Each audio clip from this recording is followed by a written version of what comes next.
এই যে তোমাদের দাদাভাই বাজার নিয়ে চলে এসেছে। সপ্তাহে একদিন বাজার করে, আর মাঝের মধ্যে যদি সবজি শেষ হয়ে যায় তাহলে হয়তো কিছু নিয়ে চলে আসে। আর এই যে এখন সবজিগুলো বার করছে, আর আমলকিগুলো কত সুন্দর ফ্রেশ, এখন অফ সিজনের আমলকি, কিন্তু আমলকির এখন একটু দাম বেশি।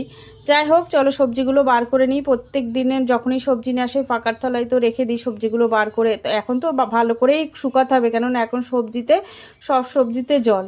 আর দেখি কি মাছ নিয়ে এসেছে।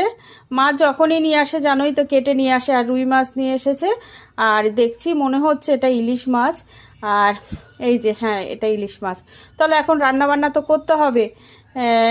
কি দিয়ে করব, তোমাদের দাদাভাই অনেক দিন থেকে ইচ্ছা। এই যে কলা পাতা নিয়ে চলে এসেছি। এখন কলা পাতা দিয়ে ইলিশ ভাপা হবে। কিভাবে করেছি, পাতুরি বলে যেটা। এই যে সর্ষে পোস্ত বেটে নিয়েছি, কাঁচা লঙ্কা, আর এবার কিছুক্ষণ রেখে দিয়েছি। এবার কলার পাতাটা একটু গরম ছেঁকে নিতে হবে, তাহলে পাতাগুলো বেশ নরম হয়ে যায়। আর এই দেও মুড়তে সুবিধা হয়। যে সুতো দিয়ে বেঁধে দিয়েছি, আর এই যে ঢেকে দেবো। আবার গ্যাসের চুলাটা একদম কম করে দিতে হবে। দেখো খুব সুন্দর হয়ে গেছে।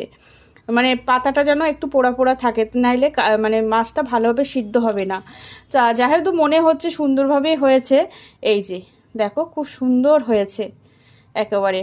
চলো তাহলে, আমার এই ভিডিওটা তোমাদের কেমন লেগেছে অবশ্যই কমেন্ট করে জানাবে। টাটা।